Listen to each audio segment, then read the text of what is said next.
Good morning, or good afternoon, or good evening, depending on where you're joining us from. This is episode 127. 127 of these that we've been doing around industry insights.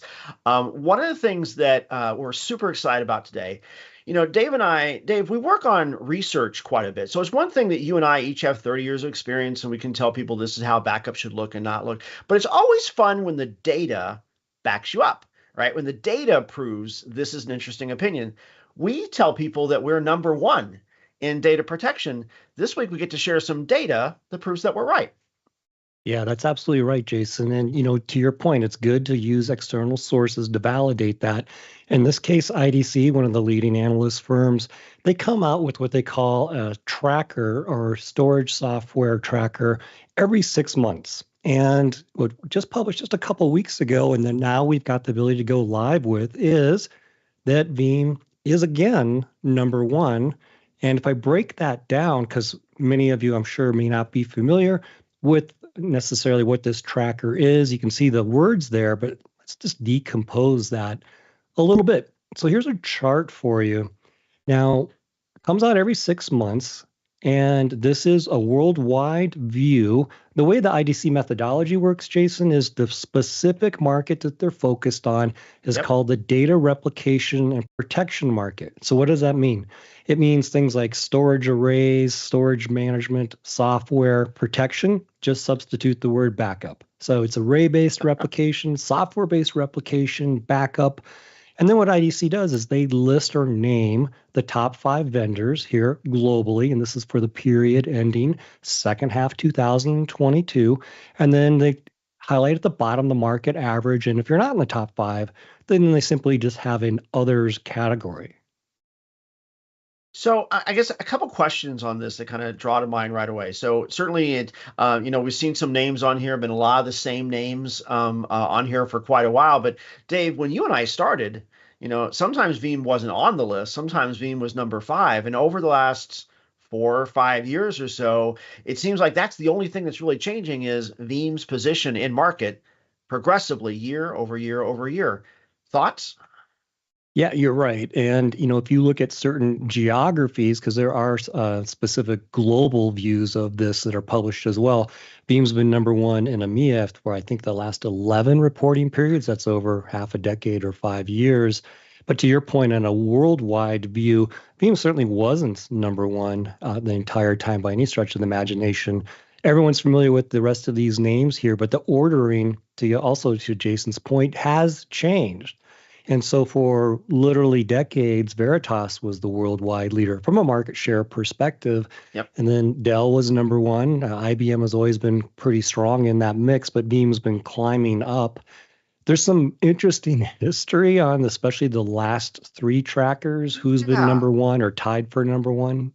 Yeah, so I remember that one of the reports that we did on this, there was like a little asterisk, we have statistically tied for first place. And then there was one where, okay, we weren't quite in first place. We missed it by this much.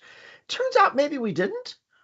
Turns out maybe we didn't. Yeah. And so to kind of catch everyone up, 3 trackers ago, the statistical tie that Jason alludes to is exactly the way IDC published it, meaning their methodology, IDC, is that if 2 vendors are next to each other and less than half a percentage point separates them, they are deemed a statistical tie. Well, 3 tracker periods ago, Dell Technologies and Veeam, we were 0.4%, so less than half a percent apart. Yep. And on full disclosure, Dell Technologies was ahead. And then we were deemed statistically tied. But to also your point, Jason, the next tracker, Dell seemingly edged us out and we became sole number 2. What we learned in this most recent tracker period is that the prior tracker, meaning first half 2022, some numbers got restated. And from a Dell perspective, it turns out for all of 2022, Veeam was indeed number 1. So we thought we fell to number 2. We were actually number 1 with the updated numbers. By the most recent tracker, meaning second half 2022, we're still number 1 by the numbers. And I know I said it before, but I think it's worth repeating. You'll see companies on here, Jason, that are also storage hardware vendors, most notably Dell Technologies and IBM. Sure. So they get the ability to count storage array-based revenue, storage management revenue, if they like Dell sells Yep. purpose-built backup appliances, data domain boost, replication, retention lock would count into that. Veeam managed to edge out the other vendors globally to be number one, even though we don't have hardware that we can sell replication storage management software on top of. I will admit just one little thing, and maybe it's just a pet peeve of mine, and this is just my personal opinion, but I do think it's interesting. When you come out and say number one in the market, that is a headline on page one of the newspaper, right?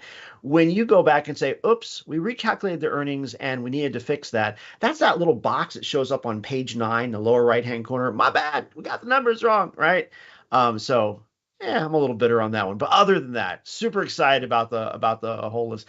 Hey, I know we've got other stuff that we want to cover, but anything else you want to make sure that folks hear about, other than you should probably also be talking to the Veeam folks at the local level, because they want to talk about how do we do in EMEA and how do we do in APJ. And there's some cool stuff to talk about at a region, but we don't have time today. Yeah, no, you're absolutely right. There's some great worldwide color to that.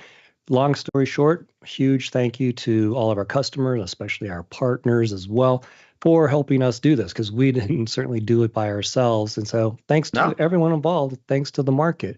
But that if we're number one from a product perspective, I want to bring in one of our great friends and guests, colleagues here at Veeam. Leah, love to have you come join us now because we want to talk about arguably what we think. Now we're going back to opinion, but what we think is the number one backup event of the year. Absolutely. So VeeamON this year is going to be in Miami, Florida, and it's going to be chock full of lots of really great content, whether that's research-based content from Dave and Jason. And the really exciting thing about this event is that we're going to be showcasing all of the latest innovations. So whether that be Veeam Backup and Replication V12, enhancements to Veeam Recovery Orchestrator, even our cloud products will all be on full display. Dave and Jason, anything you guys are particularly excited about? Well, yeah. I mean, so the Ransomware Trends 2023 report will actually debut on day one from main stage, and then I think it's 9 o'clock East Coast time on that Tuesday morning. So the 2022 report debuted at VeeamON last year. So certainly you can't have data that's more than 364 days old. Why would anyone do that? It gets old on the shelf. So yeah. So this year, for the Ransomware 2023 report, we're going to have to update that graphic and update that QR code, but I promise it'll be live before the show. The way that's going to work is, so we ask a third-party, unbiased research firm to go and find 1,200 this year blind organizations, all of which suffered at least one ransomware attack. So 1,200 organizations surmising just short of 3,000 cyber events. And we looked at, how bad was the attack? Did you pay the ransom? Did it help? How aligned were the organizations before and after? What lessons did you learn from it? What technologies do you use now? Right. So really just trying to understand the problem so that Veeam and honestly the rest of the IT community can help organizations survive cyber attacks. Also, by the way, Dave, there's material that we never covered from the data protection trends research, from the cloud protection trends around IaaS, SaaS, and PaaS. What are you most excited about to talk through? Yeah, it's hard not to say the fresh data meaning ransomware 2023, but there's still important lessons learned from data protection trends, cloud protection, not the least of which is containers are happening faster than most organizations realize, which Leah is kind of an interesting segue into some of the breakout tracks. It's what I like about this mix and love to hear your guys' viewpoint is some of this is great for helping people do their day in, day out jobs. Some of it's great for helping people learn about new technologies, new capabilities. And some of it's really just about networking with peers and like-minded individuals. But want to highlight that there is a Kubernetes as well as cloud native activity going on at the event. Yeah, absolutely. Between all of our latest kind of infrastructure, software as a service that we're breaking into and want to showcase, to also a lot of our alliance partners. We're really fortunate to have some amazing sponsors at this year's event, including HPE, Microsoft, AWS, all will be on full display at the event. Some of the content I'm most excited about is actually our customer perspectives breakout sessions. This is actually the most amount of external speakers that we have ever had at Veeam. And that comes as a mix of folks from our Veeam Vanguard community, as well as a lot of our actual customers. So we are going to showcase in a little bit here some of the breakout sessions that we're really excited about, but you'll see a mix of what we call birds of a feather. So folks who deal with Veeam day in and day out, but also some executives that really think that Veeam is an important part of their technology stack for their organizations. And they're here to kind of lend their insights as a pseudo manager of sorts. So if you've ever wondered, how do I pitch Veeam to my boss? How do I pitch an upgrade project? These kinds of executives are going to be really nice to listen to because they're going to talk about why they think Veeam is strategic, and hopefully that'll give you some good talking points. Dave, you and I, especially in our analyst gigs before we came to Veeam, we've been to a lot of conferences over the years, right? And I think in a lot of the tech conferences in particular, if your focus was data protection and resiliency and that level of discipline, you can go to some tech conferences where it's a couple sessions here and there, and the rest of the time you're just treading water and buying time. I love the fact that everybody who comes to this event, physically or virtually, if this is your core purpose, this event is nothing but equipping you, because the modern data environment is on-prem and hybrid and cloud is all signs of different kind of clouds, and some clouds you're using and some clouds you're not using yet.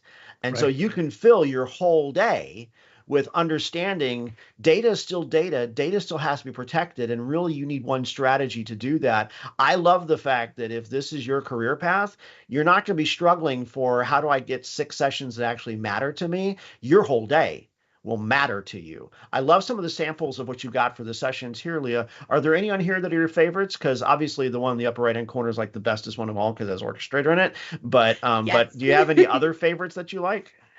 Yeah, we're really excited. Speaking of IDC, we're really excited to have Archana, who is a senior analyst at IDC, presenting about Microsoft 365. So I think she's going to offer some really interesting trends around the SaaS data protection space. So that's definitely one to check out. Jason, you mentioned that kind of workloads are moving around now, and certainly we expect them to move around in the future. There's a really cool session with Eric Norman, who is the head of infrastructure and innovation for the Intercontinental Hotel Group. And he's going to be talking a bit about the realities that we would love to control everything in one data center, and everything is homogeneous and it's easy to manage, but that's not the reality. And you need to accept that chaos is just where we are. So planning for the future is a really big part of where he really is spending a lot of his time as the head of innovation for infrastructure at IHG. So I think he's going to offer some really interesting insights on that front. Another one that I'm super excited about is a session that we have with the CIO of the city of Fort Lauderdale. Speaking of Florida, Tamika McKay actually joined us very briefly at the V12 launch event to talk a bit about her experience with Veeam. We wanted to give her a lot more room to tell her story. So she's going to be presenting with Edwin, who's one of our field CTOs out in EMEA, just talking about the evolution of ransomware and again, offering that C-level perspective. So if you've ever wondered, what's top of mind for some of the people up the stack within my organization, Tamika would be a great person to learn from, as is Robbie Hudek, who also joined us at the V12 launch event. She is the CISO for Ciox Health, and she actually runs a true multi-cloud environment. They have a very healthy installation of both AWS and Microsoft Azure. And the reality is you can't just use a bunch of point products at that level, especially when you're looking at it from a cyber resiliency lens. So I think there's a lot of really amazing sessions here at Veeam, and certainly some softer side of life sessions too. Jason, you mentioned kind of having long careers and backup and wanting to see what that trajectory is. There's going to be a panel with 3 Veeam Vanguards, or I should say 2 Veeam Vanguards and 1 current Veeamer who used to be a Vanguard. They're going to give 10 plus years of experience working in the Veeam ecosystem, and just kind of talk about how they've been able to build their careers in backup and virtualization. So even if you're looking for some career development, I think there's going to be something in it for everyone. I've been backing stuff up since 1989. Dave, I think you clocked that about that same number about that. I will say this, and again, you may not have mentioned it, Leah, so I just feel obliged to. Did I mention there were some orchestrator sessions as well? Because when you think about backup, someone still has to click that mouse, right? Someone still has to have that plan. And I love the fact that for a couple thousand folks in the room and for tens of thousands of folks online, they're going to understand now that Orchestrator unlocks all of those abilities that they want out of that backup and recovery ecosystem. We're going to wave a magic wand. Everybody's going to get a free copy. No, that's not true. Anyway, but Orchestrator is going to be the what unlocks that potential. So I love the fact that we're highlighting that more and more this year. So, Dave, do you have any favorite topics we're going to be covering? There's a couple here. I really like the one kind of in the middle on the left-hand side, meaning the hidden features. And it's kind of funny to say this, but version 12, it just got released middle of February. But Leah, there really are hidden features because just within Veeam Backup and Replication alone was 585 new or extended capabilities. And within that time frame, meaning mid-February to a couple of weeks that followed it, we revved not only Veeam Backup and Replication, Veeam One, our analytics and monitoring tool, to Jason's point about Veeam Recovery Orchestrator, all three of our cloud IaaS, PaaS-based products, as well as revving Microsoft 365 protection. And we're going to announce, we're going to announce the latest version of Kasten for Kubernetes on stage at the event as well. But Jason, there's some really interesting people, organizations, customers, partners doing cool things with cool tech too. Yeah, we're going to be announcing those from main stage too. So we're going to be celebrating 8 Veeam Innovation Award VIA winners at 2023. Over the last several years, we've celebrated customers that are making great offerings. We've celebrated partners or customers that are getting good results. Partners that are creating great offerings. This year, we're celebrating 4 of each. And over the next several days, the Veeam community will be actually voting on a best in show. So we have some trophies to hand out from main stage on day 2 to the 8 VIA winners. One of them, the trophy is just a little bit taller, a little bit bigger for that best in show. So looking forward to celebrating all of those great outcomes and offerings during the Miami event as well. So Leah, maybe just take us through a little bit about the different kinds of experiences one can have associated with this event. Yeah, absolutely. So I'll start with the one in the middle. At Veeam, you can actually take advantage of some training opportunities on site, and the pricing is bundled so that you can have some pretty significant savings with that. I know such a great opportunity when you go to events like this is training opportunities and those certifications. So if you've ever wanted to get face-to-face access with some of Veeam's experts and really train up on the latest and greatest from Veeam, this is going to be a really great pricing opportunity for you. Additionally, if you just want to come and join us at Veeam in Miami and have fun at our celebrations and hang out with us at the Veeam booth and certainly with our sponsors as well, there is a full conference pass there. And in fact, we actually have a 10% off discount code offered for our live stream users here. So we had some jokes trying to read this one off before we started this call today. So I'll go ahead and read it out loud. I'll take the bullet on this one. VOMIAMI 1001 is your code to get 10% off. Hopefully folks also have that camera ready so they can just take a picture and go run with that accordingly. And listen, if you aren't able to travel to Miami, especially if you're coming to us from around the world and seems like a long trek for you, we do have some of our content available virtually as well, including a lot of this industry insights content that we will be bringing to you all from the Veeam on stage. So whether you're joining us in person or not, we will be sure to make sure that you get to see the latest innovations, some of the top trends, tough lessons learned from some fellow customers. I think it's going to be a really great opportunity to learn more about the Veeam data platform and take advantage of everything it has to offer. Outstanding. As we begin to wind down, I want to give a shout out to next week when I'm going to be joined by Pure Storage's CTO of Americas to double click on the things that Pure and Veeam are doing together. And some of that is going to get further amplified or highlighted in Miami. But you mentioned, we've got a virtual experience. It's always important to offer that. We had 14,000 people last year attend our event virtually, even though we came back live. But we got a video for you just to show what the experience was like when we returned back to in-person last year. Gives you a little bit of a preview about what you can expect in Miami coming up soon. Thanks everyone for joining.